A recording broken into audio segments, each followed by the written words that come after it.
തിരുവനന്തപുരം വെങ്ങാനൂർ പൗർണമിക്കാവ് ക്ഷേത്രത്തിലെ പ്രപഞ്ചയാഗത്തിൽ കേന്ദ്രമന്ത്രി പുരുഷോത്തം രൂപാല ദർശനം നടത്തി. യാഗത്തിൽ പങ്കെടുക്കാനും പൗർണമിക്കാവ് ദേവിയെ ദർശിക്കാൻ സാധിച്ചതും ഭാഗ്യമായി കാണുന്നുവെന്ന് മന്ത്രി പറഞ്ഞു. ക്ഷേത്രത്തിൽ ബാലത്രിപുര സുന്ദരി യാഗവും നടന്നു. ഹിമാലയത്തിൽ നിന്നെത്തിയ ശ്രീ കൈലാസപുരി ഭക്തർക്ക് നേരിട്ട് ദർശനം നൽകി. യാഗം വ്യാഴാഴ്ച അവസാനിക്കും. മാർച്ച് 31 ആരംഭിച്ച യാഗം ഓരോ ദിനവും മന്ത്രങ്ങളും പ്രാർത്ഥനകളും നിറഞ്ഞ അന്തരീക്ഷത്തിൽ തുടരുകയാണ്. പൗർണമിക്കാവും പരിസരവും മറ്റൊരു ദേവലോകത്തിന്റെ അനുഭൂതിയാണ് ഭക്തർക്ക് നൽകുന്നത്. മംഗളഗണപതി പൂജയോടെയാണ് യാഗം തുടർന്നത്. ചതുർവേദ പാരായണവും നവഗ്രഹ യാഗവും ഹോമങ്ങളും ദീപാരാധനയും പ്രപഞ്ചയാഗത്തിന്റെ പുണ്യമായി നിറഞ്ഞു.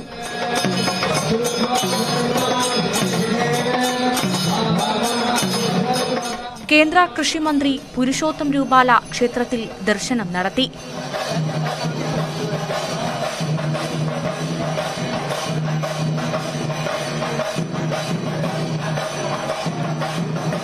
രാജ്യത്തിന്റെ വിവിധ ക്ഷേത്രങ്ങളിൽ നിന്നുള്ള പൂജാരിമാരെ പൗർണമിക്കാവിൽ കാണാൻ സാധിച്ചുവെന്ന് കേന്ദ്രമന്ത്രി പുരുഷോത്തം രൂപാലെ പറഞ്ഞു.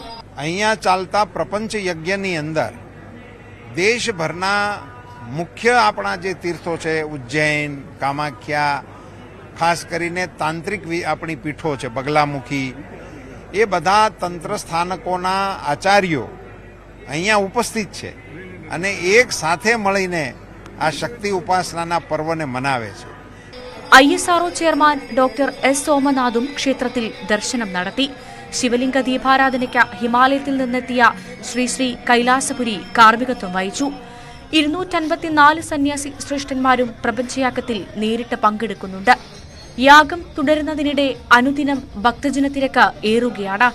എല്ലാ ദിവസവും 108 പൂജകളാണ് ഭക്തർക്കായി തയ്യാറാക്കിയിരിക്കുന്നത്. യാഗം വ്യാഴാഴ്ച അവസാനിക്കും. ന്യൂസ് 18 തിരുവനന്തപുരം.